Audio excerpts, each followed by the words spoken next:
श्री परमात्मने नमः। श्री रामचरितमानस अध्याय सुंदरकांड पेज 700 आगे।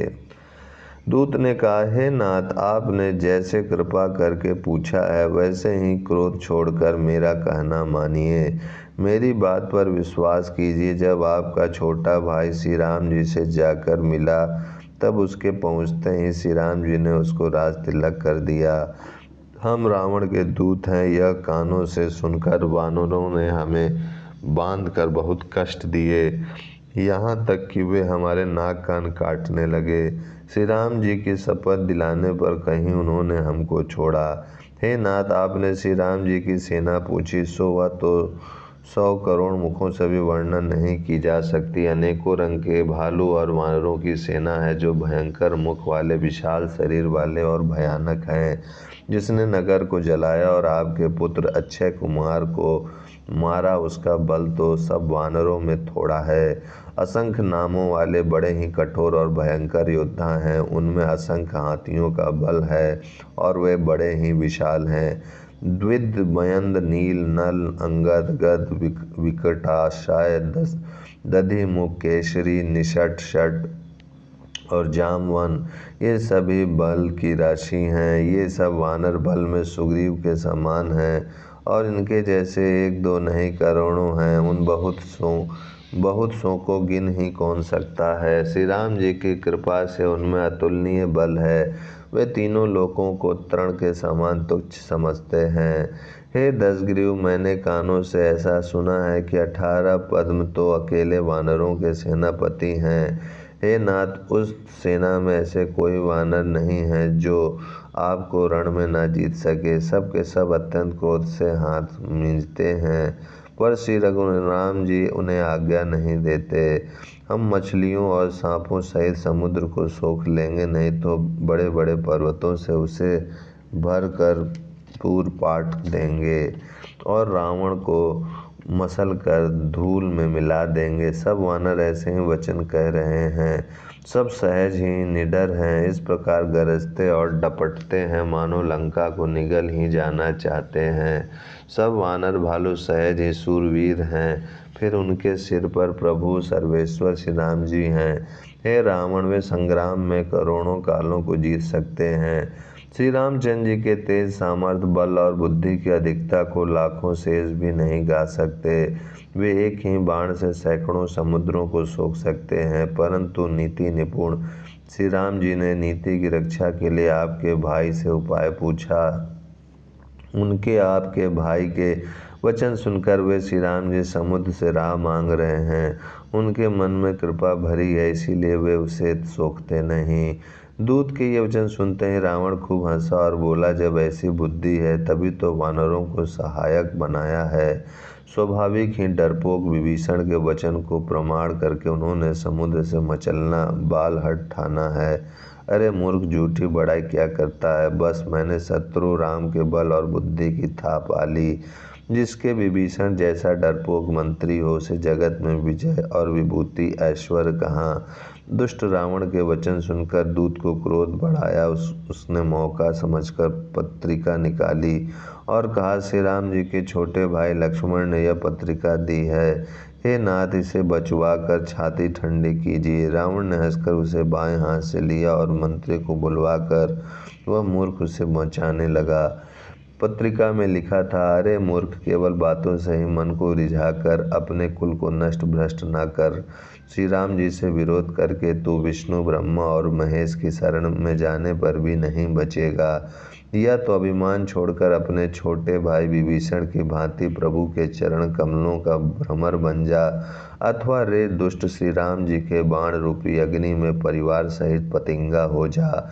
दोनों में से जो अच्छा लगे सो कर।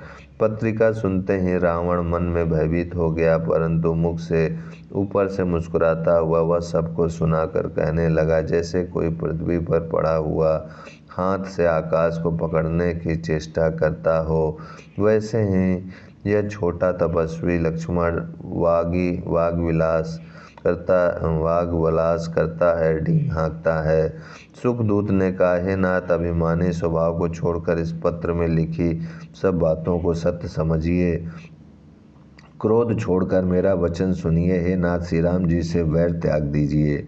यद्यपि श्री रघुवीर समस्त लोकों के स्वामी हैं, पर उनका स्वभाव अत्यंत ही कोमल है। मिलते ही प्रभु आप पर कृपा करेंगे और आपका एक भी अपराध वे हृदय में नहीं रखेंगे।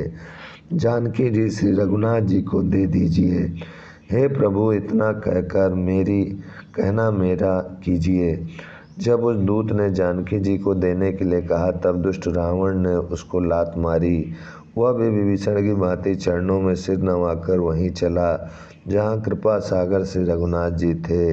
प्रणाम करके उसने अपनी कथा सुनाई और श्री राम जी की कृपा से अपनी गति मुनि का स्वरूप पाई।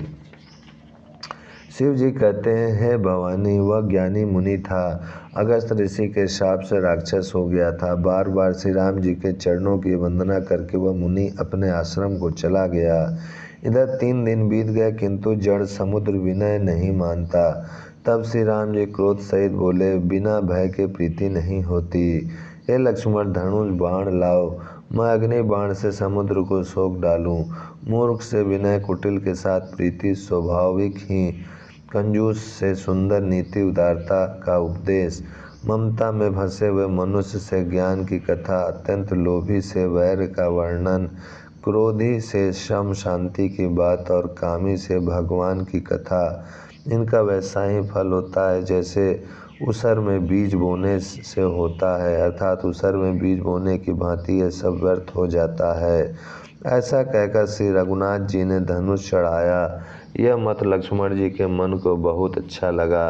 प्रभु ने भयानक अग्नि बाण संधान किया, जिससे समुद्र के हृदय के अंदर अग्नि की ज्वाला उठी। मगर, सांप तथा मछलियों के समूह व्याकुल हो गए।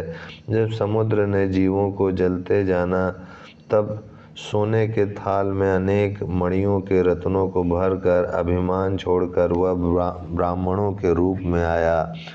काकभुसुंडी जी कहते हैं, हे गरुड़ जी सुनिए, चाहे कोई करोड़ों उपाय करके सींचे, पर केला तो काटने पर ही फलता है। नीच विनय से नहीं मानता, वह डांटने पर ही झुकता है, रास्ते पर आता है।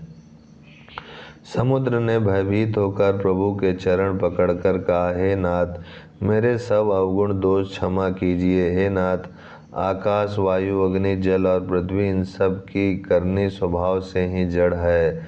आपकी प्रेरणा से माया ने इन्हें सृष्टि के लिए उत्पन्न किया है। सब ग्रंथों ने यही गाया है, जिसके लिए स्वामी की जैसी आज्ञा है वह उसी प्रकार से रहने में सुख पाता है। प्रभु ने अच्छा किया जो मुझे शिक्षा दंड दी, किंतु मर्यादा जीवों का स्वभाव भी आपकी ही बनाई हुई है। ढोल, गंवार, शूद्र, पशु और स्त्री ये सब शिक्षा के अधिकारी हैं। प्रभु के प्रताप से मैं सूख जाऊंगा और सेना पार उतर जाएगी। इसमें मेरी बड़ाई नहीं है, मेरी मर्यादा नहीं रहेगी। तथापि प्रभु की आज्ञा अपेल है, अर्थात आपकी आज्ञा का उल्लंघन नहीं हो सकता, ऐसा वेद गाते हैं। अब आपको जो अच्छा लगे मैं तुरंत वही करूं।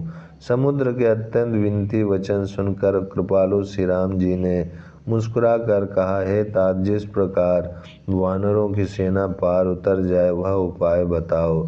समुद्र ने कहा, हे नाथ, नील और नल 2 वानर भाई हैं।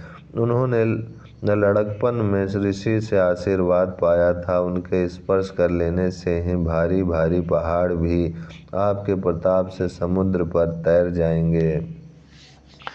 मैं भी प्रभु की प्रभुता को हृदय में धारण कर अपने बल के अनुसार जहाँ तक मुझसे बन पड़ेगा सहायता करूँगा। हे नाथ, इस प्रकार समुद्र को बंधाइए, जिससे तीनों लोकों में आपका सुंदर यश गाया जाए।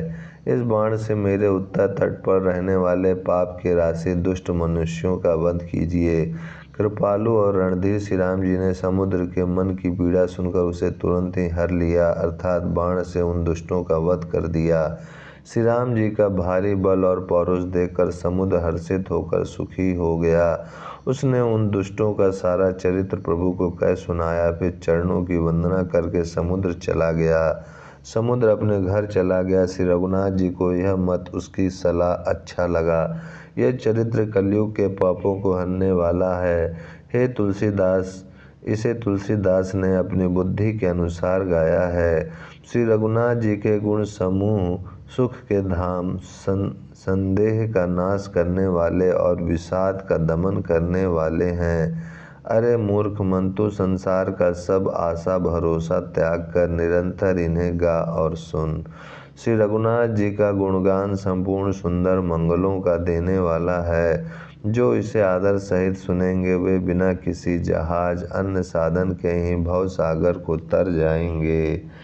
कलयुग के समस्त पापों का नाश करने वाले श्री रामचरितमानस का यह 5वां सोपान समाप्त हुआ। सुंदर कांड समाप्त। ओम शांति शांति शांति।